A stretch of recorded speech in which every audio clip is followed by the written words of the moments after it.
It was a beatdown of the Badgers. We recap with Biz and Stat Boy returns. Plus, can this Iowa team keep winning? Is it sustainable with this offense? We break it down today. Locked on Hawkeyes. You are Locked on Hawkeyes, your daily podcast on the Iowa Hawkeyes. Part of the Locked On Podcast Network, your team every day.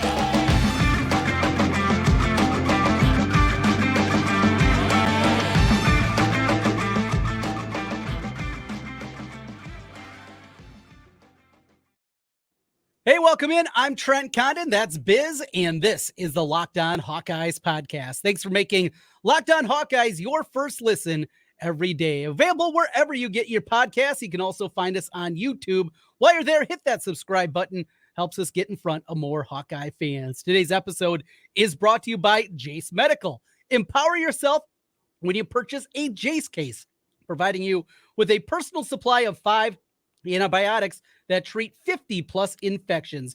Get yours today at jasemedical.com. That's Jase medical.com. I am joined by Jase CE. What's up, Biz? Not much. How about those Hawks, Trent? You know, we pretty much diagrammed the win to a T last week. I said they had to follow the 2015 script if they're going to win, and man, did they do that. You know, as an Iowa fan, you have to take the good with the bad. But man, when there's nothing better than going into Wisconsin and beating the Badgers at their own game, and that's exactly what we did. Fun win. Really was, and that was my takeaway. You understood my frustrations during parts of the game, especially early on, and it's something that you and I have both complained about a ton. Opening script usually pretty good, but then there's times getting too tricky, getting away from the run game. And with the success that they had in the first drive, to go away from it, I just didn't understand it. What they do right after I complained about it, they went right back to the ground game, bust off an 82-yarder, and that proved to be the difference as 6 were only put up by Wisconsin. I just love, though, as the game was going on, seeing the way that this team was playing. Is it going to be pretty? No. Are there going to be things to complain about? Yes, but let's stay positive here and enjoy the moment, because we're not going to get very much of this very more likely going forward in the new Big Ten. Yeah, well, and you and I, anybody that's paid attention to us over the years, which if you have, good for you for being along that long. But yeah, you know, you and I have consistently been very critical of the offensive line, and even before. I mean, now it's easy to do that, but even back when we were playing well, the offensive line just hasn't been good. And the last 2 weeks, the offensive line has been great. And you got to give credit where credit's due. I mean, there's a ton of guys that stepped up, and the obvious ones, you know, are Castro, Torrey Taylor, Sean Williams, all played great. But to me, the real MVP of that game is the offensive line. I mean, just from the beginning, we came out opening drive, didn't score, but smashed them right in the mouth. We just said, we're going to run the ball right at you. And they did. And they did it consistently. And was it always pretty? No. But, I mean, just the consistency of just keep pounding and pounding and pounding. And then finally they busted the big one. And then the fourth quarter, they just pushed them around again. I mean, fourth quarter, we had the ball for 10 minutes plus in the fourth quarter and did what we needed to do. So, and then add on top of that, Mason Richmond truly saved the game by having the, it's easy to say, but if Mason Richmond doesn't make that play, doesn't bat the ball away from their defensive line, we lose the game. I mean, all the momentum in the world was on them right there. It was 7-6. They kicked 2 straight field goals.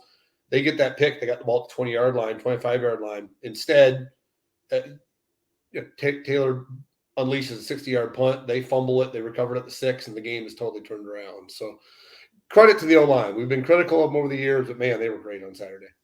And the thing that kind of gets you excited about that run game going forward, we've talked so much in the past about them doing different things, right? And we've seen that with the counter plays and going away from the outside zone. They'll still run an inside zone. It's a lot more counters, a lot more hat on hit, going with the ISO blocks and the plays up the gut. And it's worked well.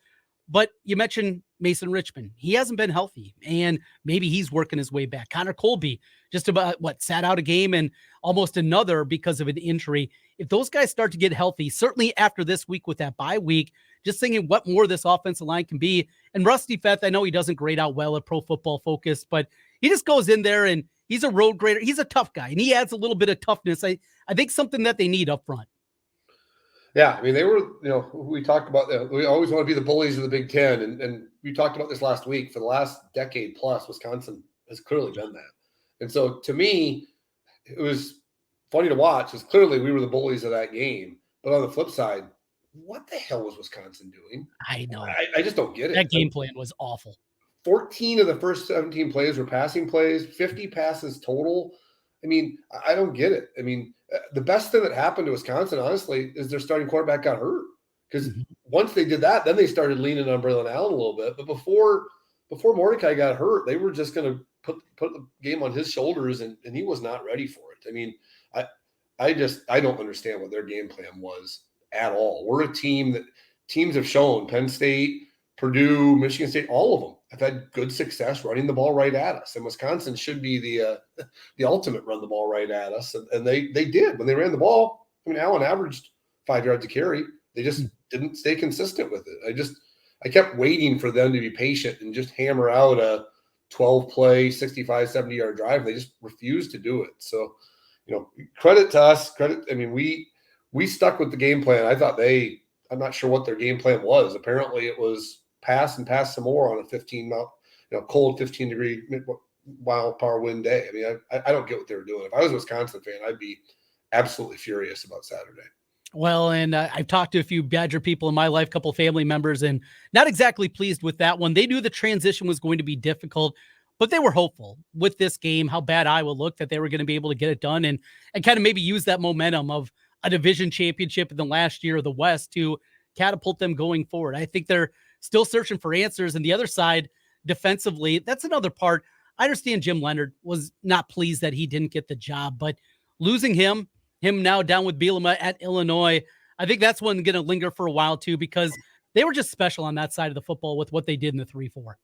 Well, especially against us. They had our number. But, to me, the big takeaway from Saturday, Trent, as an Iowa fan, is be careful what you wish for. I mean, I know we want this fancy, different offense or whatever, but, as you know, I watched this game in a bar in Boise, Idaho, and the two big screens in front of me was Iowa, Wisconsin, and Oregon, Washington.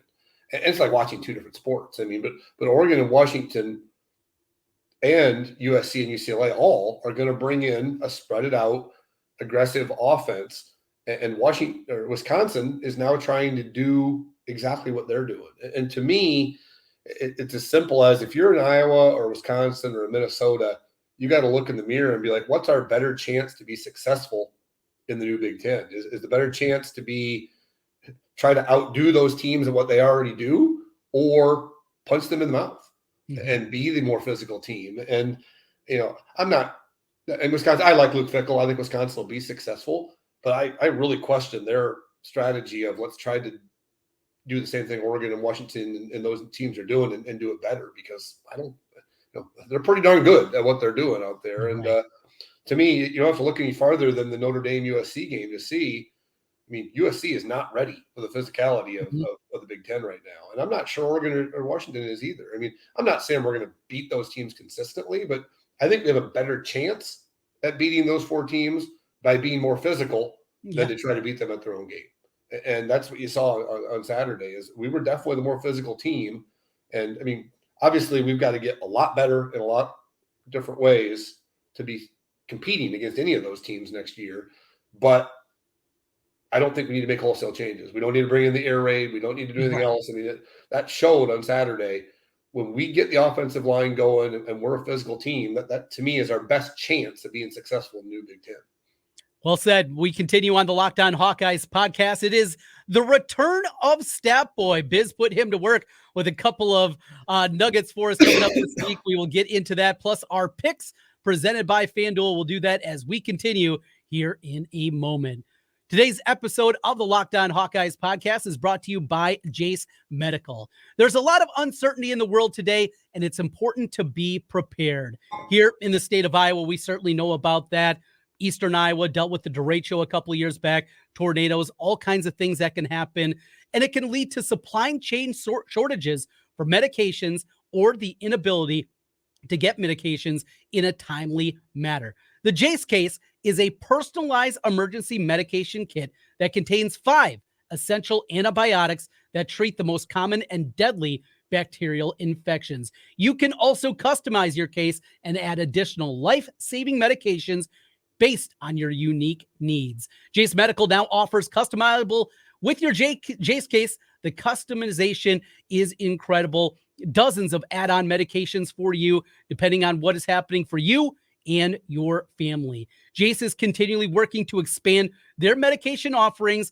In those recent efforts, they have added a bunch of different things that are going to help you out and give you the ability in case of an emergency. How about this? Right now, you can buy a gift card for your family or loved ones so they can get a Jase case of their own.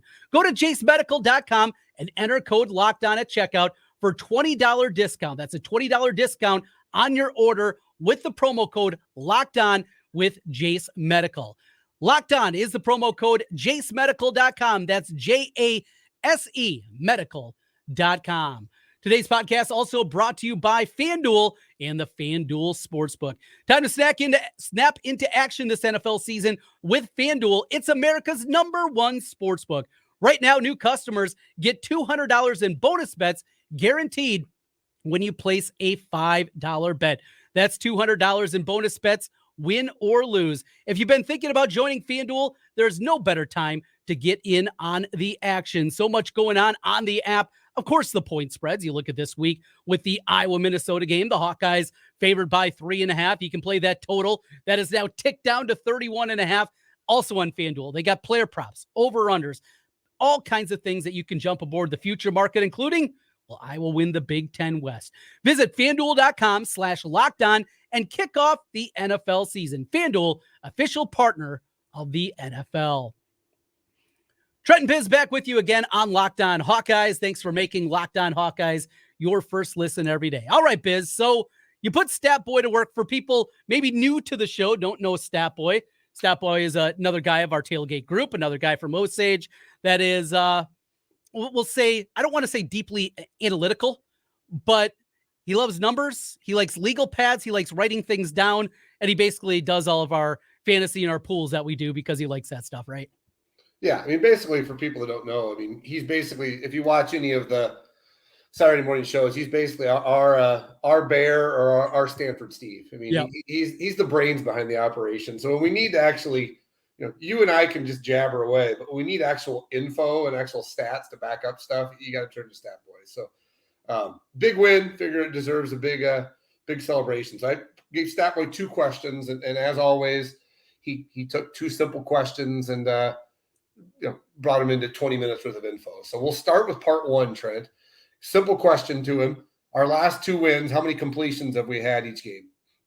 What was it? 6 last week and 6 in both of them? Yeah, 6 in both of them. So I asked him, basically, how common is that for us to have less than 10 completions in a game in the Kirk era? And when it happens, how successful are we? So you ready for some mind-blowing info here, Trent? So the simple question for you, what is Kirk Ferentz's winning percentage when Iowa teams complete less than 10 passes? Less than 10 passes. Now, I would guess for across the country, this would be something probably in the 15 to 20% range outside of service academies. But for Kirk, we'll say he's 500. No, you're way off. 78%. 78% of the time when we complete 9 or less passes, we win the game. 18-5 record over the years. And you might think, well, that's probably because some of those are some bad early season games against Kent State or Tennessee Tech or something like that. Nope. All 18 of them are against Power 5 opponents. And actually, when you go through the list, a lot of them are against some pretty darn memorable games and some of our better wins over the years. So let's dig into those 18 wins, Trent. The first ones happened in one of the more memorable seasons in Iowa history. 2002, we get 2 wins that year. One being a 44-16 win versus Michigan State. Yeah. And then the second one of the most memorable wins that Iowa remembers ever in the Ferentz era, 45-21 against the Gophers, where not only do we win, but what do we do afterwards? We tear down the goalposts, and me and Ricks and Little Ricks and maybe Rustad were the first people on the field after that one as we were sitting in the front row. Appropriate for this week, Trent, with playing the Gophers. Those are the first 2 the 18 wins with 10 or less completions. Brad Banks only had 8 completions that day. We ran it all over him. So next year, 2003, another very good Iowa team. 2 huge road victories at Wisconsin, at Iowa State. The Iowa State game was the year we finally broke the streak after we'd lost, 4 or 5 in a row to them. So, again, games we just ran down people's throat. And then the Wisconsin game, Stat Boy and I were at that Wisconsin game in 2003. Yeah. So that was another one where we're down early and just ran it down their throats in the second half. So we won't go through all 18. We'll hit the high notes. But 2018, another really good team, the Sean Green team, 2 wins, Purdue 22-17, and the Clones 17-5, the Andy Brodell game. So that was the year, if you remember, early that year, it was the battle between Stanzi and Christensen, and it was rough.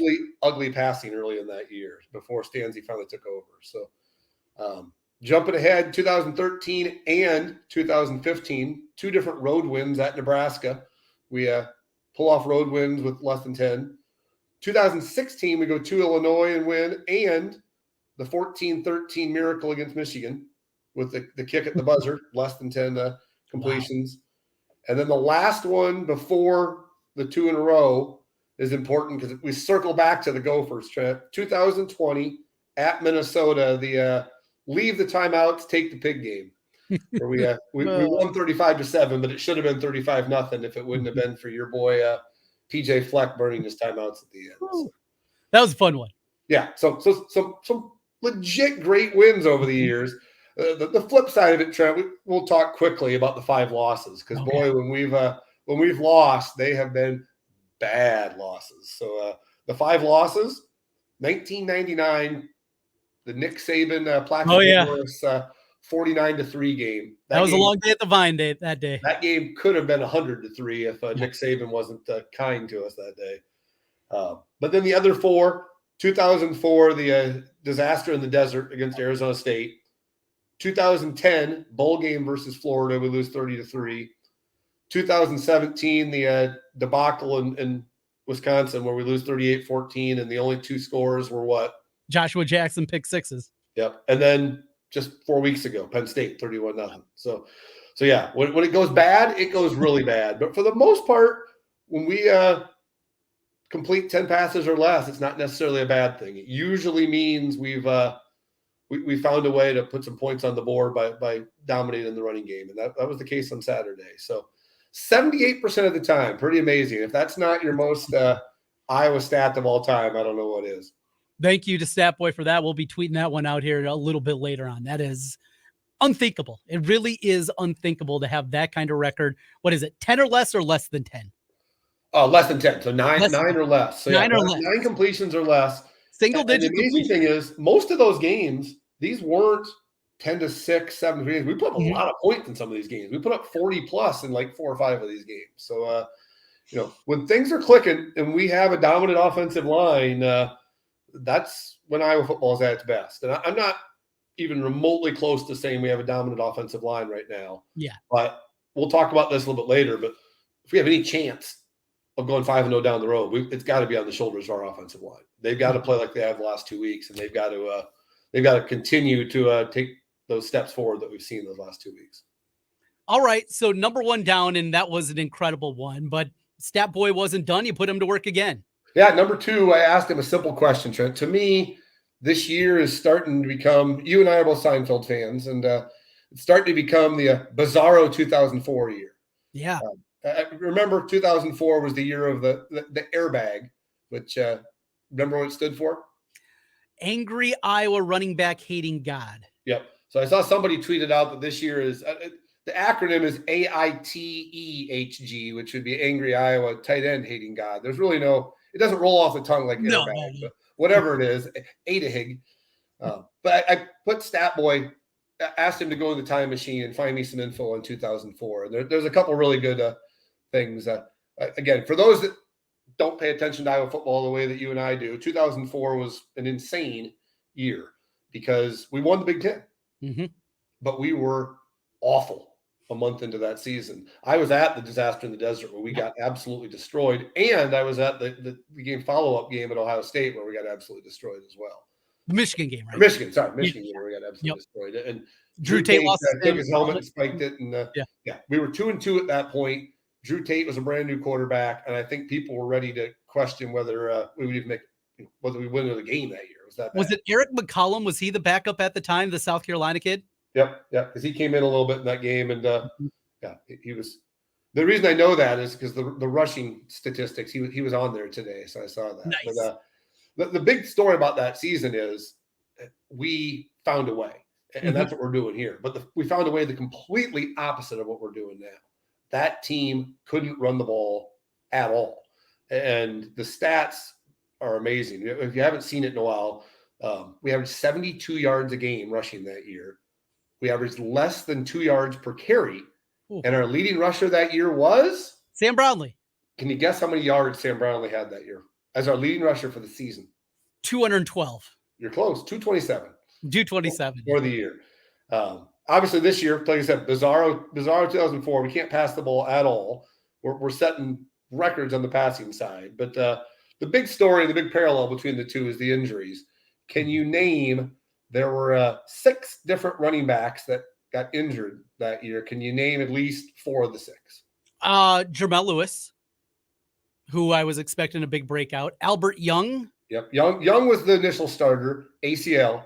Jermel Lewis comes in, ACL. There's 2. Damian Sims. The funny thing is Damian Sims was on that roster. He didn't get hurt. He was a true freshman, and he weighed like 150 pounds. So he played a little bit, but he was he was not. They didn't trust him. 150-pound kid healthy. Yeah, exactly.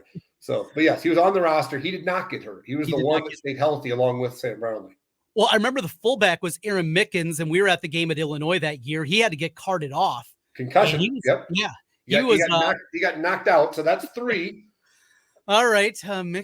Tom Bush, he was another fullback on the team. Yeah, he was the backup. It was the backup fullback, but he played a little bit.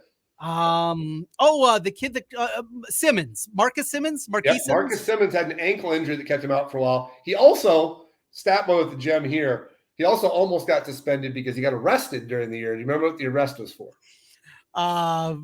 Drunk at his moped. Great guess. Moped flag violation. Oh, okay, close. Did not have a flag on his moped. Fortunately, got me for that back in 1994. Yeah, but he had an ankle. The other 2, Trent, were Marcus Schnurr and Champ Davis, also with ACLs. Oh, geez. 4 running backs with ACL tears that year. So you had Young, Jermel Lewis, Schnurr, Champ Davis, Mickens concussed and out for a few weeks, and Simmons out and concussed for multiple weeks. So it was basically the Sam Brownlee show. The other fun fact that Statboy found on the injuries, we also had a defensive lineman that year that tore his ACL, Ettore Ewan. Oh, yeah. Better known as? Big E. The old Biggie Langston. So he tore his ACL that year as well. He joined the crew. But yeah, so crazy amount of injuries that year, just like we're seeing this year with Cade and the tight ends, obviously, all 3 tight ends. The stat boy info going into the Gophers this week, we beat the Gophers that year late in the year, 29-7. Want to guess what the rushing yardage was in that game? 50. 29-27 was the score. Oh, okay. Guess the yardage of both teams. Their rushing yardage, our rushing yardage. Well, that was when they had, I think, both Maroney and Barber. Yeah, they had the double-headed monster of those 2. 300 and some? 337 for them. 337, okay. We had 6.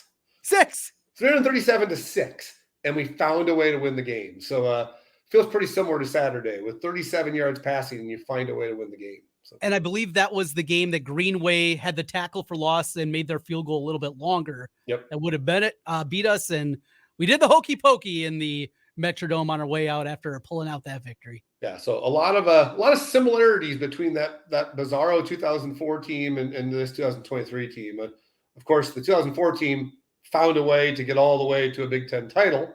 Mm-hmm. We're a long ways from that right now. But that your stat boy info on the 2004 team, it's fun to go back and realize, you can get mad at this coaching staff, but somehow, some way, they found a way, Trent. They found a way in 2004 when they had no running backs. And so far, knock on wood, so far they found a way when they have no passing game whatsoever. So can it continue? We'll see. Improbable. And that would certainly also be this season if they can pull it off and even, get to Indianapolis. I know they're the front runner now, but all 5 of these games are winnable. They'll be favored in most everyone, if not everyone, but there's also the other side of the equation. Well, speaking of that, we got to make our picks here presented by FanDuel as we wrap things up, taking you up and around here, around college football. Biz, you had Tech last week. Did you get a cover on that one? I did not, and I'm really angry at myself, Trent, because if it wouldn't have been early in the week, my lock of the year was I loved Notre Dame to destroy USC, and they did. Yeah. So I would have had that, but this darn early in the week stuff gets me frazzled. So no, my run is over. I think I had 5 in a row. So. Well, we will try to get back on the right side of things as we continue on the Locked On Hawkeyes podcast. Today's episode is brought to you by eBay Motors. Passion, drive, and patience. What brings home the winning trophy is also what keeps your ride or die alive. eBay Motors has everything you need to maintain your vehicle and level it up to peak performance. From superchargers, roof racks, exhaust kits, LED headlights, and more, whether you're into speed, power, or style, eBay Motors has got you covered. With over 122 million parts for your number one ride or die, you'll always find exactly what you're looking for. And with eBay Guaranteed Fit, your part is guaranteed to fit your ride every time or your money back. Because with eBay Motors, you're burning rubber, not cash. With all the parts you need at the prices you want, it's easy to turn your car into the MVP and bring home that win. Keep your ride or die alive at ebaymotors.com. Eligible items only. Exclusions apply. eBay Guaranteed Fit only available to U.S. customers. Trent and Biz back with you one final time on the Locked On Hawkeyes podcast. All right, Biz, we have simplified things this year with our picks. We're just making our best bet and then taking a look at the point spread for the Iowa game. Honors are still yours because though I got a win with the Scarlet Knights, they didn't cover. They had to come roaring back just to get the win in that one against Michigan State, set themselves up for a potential bowl eligibility against Indiana this week. But we move on. Losers last week. What do you got for us this week? Now let's get back on the train, back on the winning express this week, Trent. Give me the Navy midshipmen. They're playing Air Force. Anytime you get the service academies, you can always assume a low-scoring battle between the two. Air Force is a juggernaut right now, but they got to go across the nation to face a team that's certainly going to know how to defend the triple option. And Navy's getting 10.5. So give me Navy 10.5 against Air Force. We have the same pick. Dude, really? I swear to everything holy. Oh, yes. Boy. This was I made a kiss of death. Yes, I made 2 plays. I think it was Sunday afternoon when the opening lines came out, and that was one of the 2 that I had. I love it. It's everything that you said. 2 service academies, grinded out game. You're getting 11.5. I know Air Force is good. I know Navy's not, but we've seen this happen in service academy games too often. Yeah, that's the kiss of death right there because I love Navy in this spot. So fade us if you will. Let's get into the Iowa game. That thing's down to 3.5, and the total continues to plummet. It'll be a national punching line. 31.5 is currently the number at FanDuel. With an over-under like that, it's befuddling, yet I wouldn't take any money and throw it on the over. No, I would. At this point with Iowa football, you can never feel confident betting the over in any game. I mean, there was one point in the middle of late second quarter, I remember I texted one of the guys in our text group and just asked what is the in-game over under right now. And it was down to 21.5 in the first half of the football game. That's hard to do. And and even at that point, they confident about betting the over. So anybody that bets the over in Iowa football is a glutton for punishment. They're just crossing their fingers and hoping for a couple defensive touchdowns. So, but no, I don't know. This game, it kind of feels like last week. I said I don't have any confidence right now that Iowa's going to go into any game and beat anybody by more than 3.5 right now. But I also think Minnesota's not very good. I mean, no. But we've got so many injuries right now. I don't think you can, with any confidence, go into the game and say, "Oh, Iowa's going to win this for sure." So, I do worry. This week has a little bit of a feel to that Purdue game 2 years ago, after the Big Penn State win. We're coming off a high. Just everything went our way, and then the next week we got exposed. Fortunately, the difference is we got exposed by Jeff Brom, who was the king of exposing Iowa football. I'm not sure PJ Fleck has figured out how to expose us yet. And And I don't think they have the talent to expose us either. So, yeah. But, I don't feel confident one way or the other in this game. I guess again, like last week, if you had to force me to bet it, I'd take the points. I mean, yeah. I think it's going to be a close game. And if you're going to give me more than a field goal, I guess I'll take the team that's getting 3.5. Yeah, our thought process is exactly the same. I had my notes this week about the 2021 game against Purdue. We're kind of up in each other's head. This is a little scary. Yeah. I don't like the way this is going. Let's try to stay away from each other betting wise this weekend, okay? Because it will not go well. I mean, to me, if you get through this game, with the bye, you can really start thinking, hey, this team might make it to the Big Ten title game, right? You got to get through this one, because you get through this one, you get the bye week, you hopefully get Noah Shannon back, you hopefully get a few other people healthy, and then you basically have a 3-group game stretch where you get the worst team in the Big Ten and 2 home games against 2 mediocre teams. So, I mean, and the fact of the matter is we've got a 1-game window right now where you win the next 4, you're in. I mean, we've got a little window right now, but you got to win this one first. I mean, I don't have a lot of confidence that we're going to win it, but I also, like I said, I don't feel confident that Minnesota's. We've got PJ Fleck's number, and we talk about it all the time. The teams that Kirk hate, they come up ready to play. And for whatever reason, he never found a reason to hate Jeff Brom, but he despises Phil Fleck, and so that'll be a good thing for Saturday. Good way to put a cap on things. Thanks as always, Biz. Good talking with you. And we are on the same side this week for our FanDuel pick of the week, both on Navy grabbing the points against Air Force. We'd both grab the points also with the Gophers against the Hawks. We'll be back with you later in the week. LaShawn Daniels is going to stop by, former Hawkeye running back. We'll talk about that improvement of the run game and what he has seen from that, make our predictions as well, all coming up here on Locked On Hawkeyes. Thanks for making Locked On Hawkeyes your first listen every day. Biz, appreciate it. We'll talk to you again next week. Go Hawks.